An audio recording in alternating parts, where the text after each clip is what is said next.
Honda Click 125 version 3 kulay red ang nakikita po ninyo sa gitna po ng kalsada, mga ka-inspirasyon.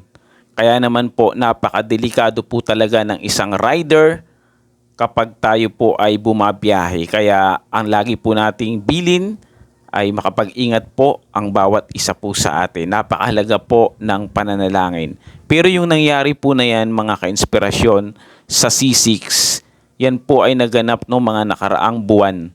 At awa naman po ng Diyos, yung nakasakay dun sa motor is hindi naman po talaga, wala po siyang, yan, nakita po ninyo yung pagbunggo. Buti na lang pagbunggo po is hindi siya tumama dun sa sasakyan.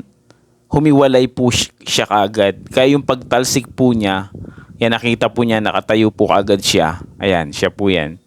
So medyo syempre bumalibag po, kaya medyo may kaunting gasgas, pero awa po ng Diyos wala naman siyang bali o ano paman.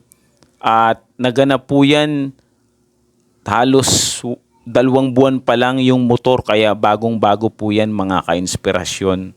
So napaka-importante na palagi po tayo mag-minor kapag nasa mga ganyang intersection, kapag malapit na.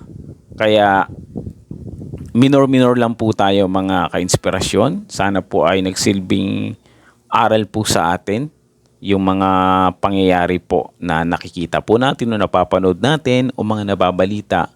Kaya lagi po tayong manalangin sa atin pong mga pag-alis sa bahay bago magtrabaho. Napakahalaga po nun kasi ang pangalan ng Panginoon ay matibay na muog at tinatakbo ng matuwid at naliligtas.